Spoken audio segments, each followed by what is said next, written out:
Starbucks, known worldwide for its upscale coffee and cozy atmosphere, it's become a household name. But is the iconic Green Mermaid floundering? The coffee giant is facing a real crisis. Customers are turning away, sales are plummeting, and the chain is falling flat in new markets. In the third quarter of 2024 alone, Starbucks' same stores fell 7%, while the number of customers visiting its North American stores fell 10%. What went wrong? How did this once unstoppable coffee empire, born in Seattle and beloved across the globe, find itself on such shaky ground? Why are its once loyal customers now walking away, leaving stores emptier than ever? On today's episode of the Infographics Show, we're going to show you the real reason Starbucks is failing. It's Saturday morning. You just wrapped up a long list of errands and your energy is tanking fast. You need a caffeine boost. Now. Perfect timing, right? Because there it is, your neighborhood Starbucks, calling your name with the promise of your favorite latte. It's been a while, since 2020 in fact. Back then, Starbucks was one of the few places you could grab coffee and a snack during lockdown. But today is different. You're in the mood to finally sit down, relax, and indulge in a great cup of coffee. Think about it. You, your favorite drink, a cozy seat, and some well-earned me time with your favorite book. So you park and you walk into the store, and that's when you realize things seem different. The decor, the music, the noise, everything feels minimalist, clinical, uninviting. What happened to all the comfy little nooks you could sit in for hours? Instead of a bunch of cozy armchairs, now there's only a few uncomfortable-looking wooden stools in front of a counter by the window, and a whole lot of empty space. Well, it's not just your memory playing tricks on you. Most Starbucks stores did look different up until a few years ago. In fact, they built their whole business model on being a European-style cafe, a welcoming third space. It was supposed to be a place where people could gather, socialize, and work for hours, all while drinking coffee. So, what happened? A lot of things, but perhaps most importantly, lockdown. When your business is known for being a place people can hang out together in, and a deadly virus starts leaping from person to person, that is not good news for your company, it's a disaster. Starbucks realized that to survive the pandemic, it had to focus on getting drive-through and mobile orders so people could get in and out of the store fast. By the end of 2023, the mobile app became so popular that 31% of all purchases were made through it. Eventually, many stores came to the realization that all that furniture, the armchairs, the tables, the inviting spaces, it wasn't being used like it once was. Instead, it was taking up valuable space and adding to cleaning and maintenance costs for little return. So they threw it out. In fact, some Starbucks locations became drive-through or pickup-only stores, meaning you literally cannot sit down in America's third space anymore. According to CFO Rachel Ruggeri, while only 1% of stores were pickup-only in 2023, 70% of Starbucks were drive-thrus, many of them focusing more on drive-through customers than in-store customers. Only 29% of Starbucks locations in 2023 were cafes. But at least there's somewhere to sit. So you walk up to the counter and you figure you'll deal with the wooden stool. The most important thing is that you get your delicious cup of coffee, and soon.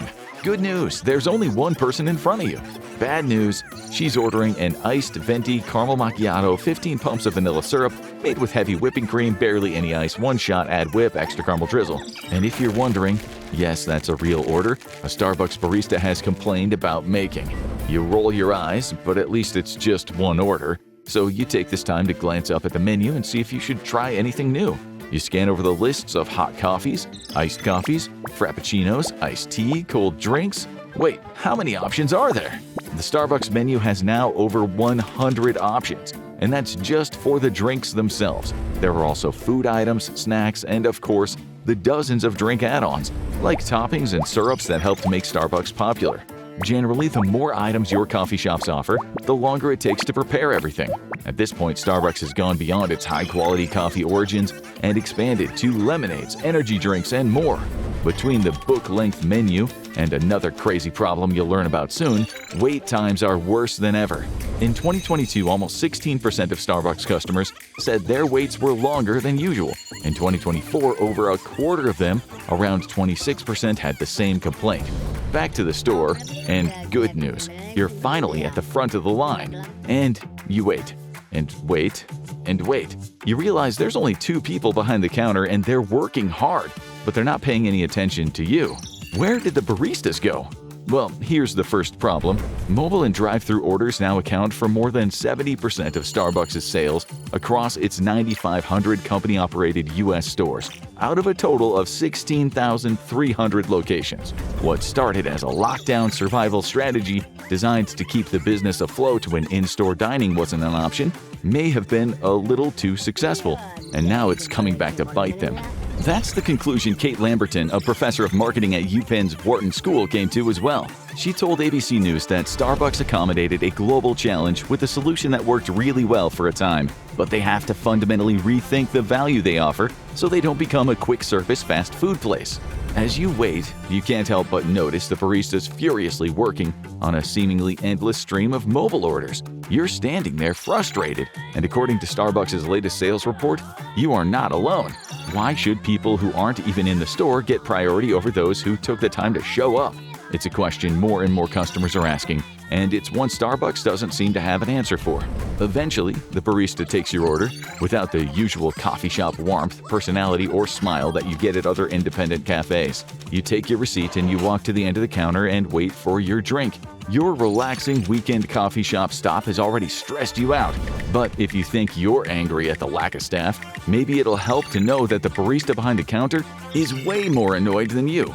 Starbucks conducted an internal survey at more than 10,000 U.S. locations. Turns out only 33% of its staff think their location has enough workers. So you have a 2/3 chance of ordering a coffee at a Starbucks where the workers are overworked, overstressed, and juggling a whole lot of tasks at once. One former barista wrote a less than flattering article about her experience at 3 different locations. She said, "Due to understaffing, partners like me were often doing multiple roles or positions at a time. I often felt pushed to my limit and filled with stress and anxiety because we were short-staffed during a shift and I couldn't keep up with customer demand." Back at the store, you hear your name called incorrectly because, well, Starbucks, and you walk up to get your latte.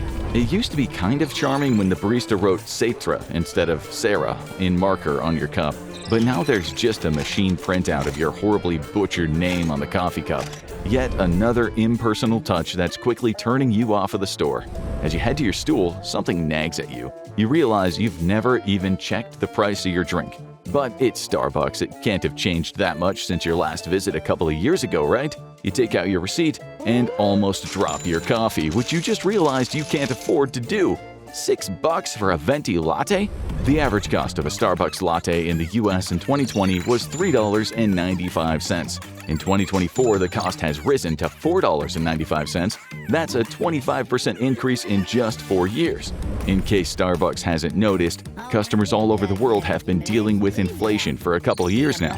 People want good value, and Starbucks isn't giving it. One survey found that of the major North American coffee chains, Starbucks ranked dead last in price perception. Only 51% of Americans agreed it was affordable.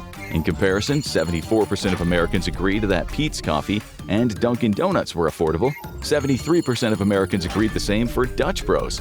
Customers used to overlook Starbucks' higher prices because they could drink it for hours in a welcoming, relaxing environment. As Professor Lamberton said, Starbucks could charge a premium because it's a little bit special. Now they're charging $6.50 for people to walk in and walk out 10 seconds later. In other words, Starbucks took away most of the experience of being at Starbucks, but wants customers to pay even higher prices for it. The problem is, people willing to pay premium prices for a Starbucks-like experience are walking right past Starbucks. Instead, they're heading to independent local coffee shops where the service feels more personal and the ambiance more inviting. After all, why settle for the sterile stand-up-only vibe of most Starbucks stores these days when a nearby cafe offers cozy seating, warm decor, and maybe even a smile with your latte? And there's a lot of independent cafes to go to.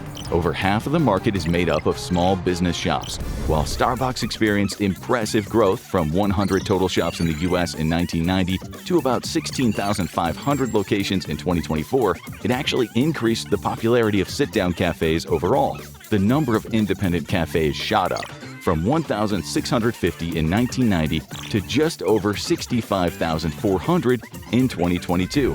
That is a lot of competition for Starbucks, especially now that it's adopted the very model it once set itself apart from. Once the go-to spot for a sit-down coffeehouse experience, Starbucks has pivoted to resemble the quick-serve coffee shops it originally aimed to disrupt.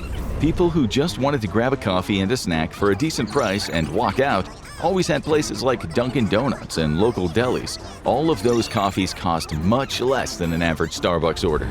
So Starbucks isn't matching the prices of quick-serve cafes while also not matching the quality and the environment of sit-down cafes, meaning it is doing absolutely nothing particularly well. And the quality of the coffee and the environment has been an even bigger struggle for the company abroad. Starbucks has failed to take hold in markets like Italy, China, and Australia, the last of which has a big coffee culture brought over by Italian and Greek immigrants. Speaking of, the chain isn't doing so great in the huge coffee drinking culture of Greece either, with just 27 locations around the country, mostly in high tourist areas. Why can't Starbucks compete in these markets? It has high prices, and most importantly, its new business model doesn't suit the local coffee cultures. Take Greece and Australia, for example. Both have sit-down coffee traditions that are built around socializing that the company doesn't offer anymore, and it's costing them dearly. In Australia, the chain closed 61 of its initial 87 stores. In case you're trying to do the math, that's a 70% failure rate, which cost the company $105 million in losses. In China, the story is a bit different. A local competitor is destroying Starbucks in what could have been one of its biggest markets.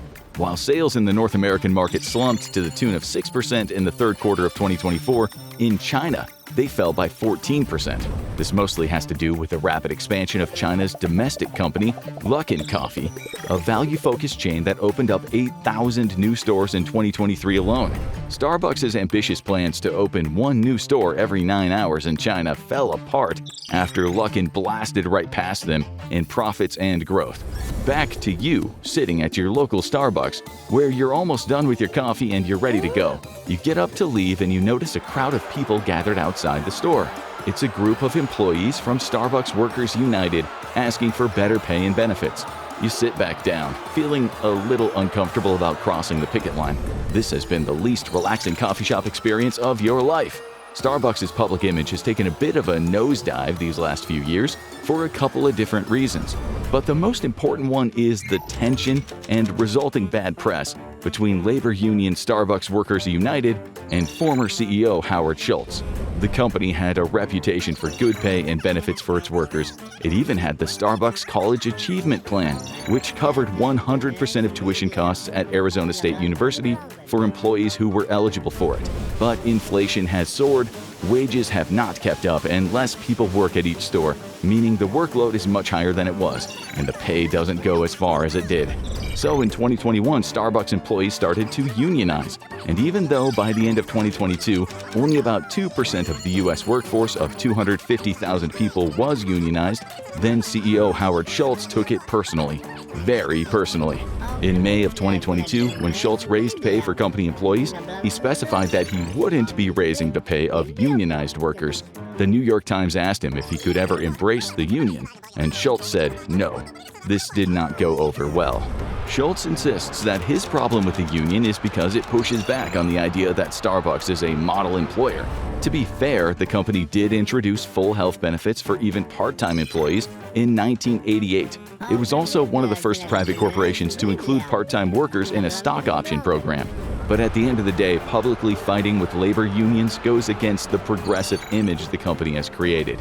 Wedbush analyst Nick Setyan agreed. Historically, Starbucks has been billed as forward-looking and liberal. When you're at war with a labor union, it doesn't necessarily jibe with your brand identity. Not to mention, strikes and other actions don't encourage people to walk into Starbucks locations. There may be some good news on the horizon as a new CEO is in charge after the recent rocky 17-month tenure of Laxman Narasimhan. Brian Niccol, now known as a Fix-It CEO after he got Chipotle through some 2015-era corporate troubles, has been called in to lead Starbucks. He said he's listening to the complaints of his staff and his customers and has resolved to change a lot of the structural issues at Starbucks. Niccol also seems to understand one of the company's biggest challenges at the moment. In an open letter, he stated he wants to return Starbucks to a community coffee house, which is undoubtedly better than the overpriced coffee from overworked baristas branding the company has now. Not to mention, Starbucks still has 40% of the cafe market share in the US, so things aren't completely over yet. That being said, the future still doesn't look bright. In 2024, Starbucks stated that it expects its stores will underperform for several quarters, and even Nickel agrees that a company-wide shakeup can't happen overnight. What was your latest experience at Starbucks like? Let us know in the comments below. In the meantime, check out The Real Reason McDonald's is Failing, or click this other video right here.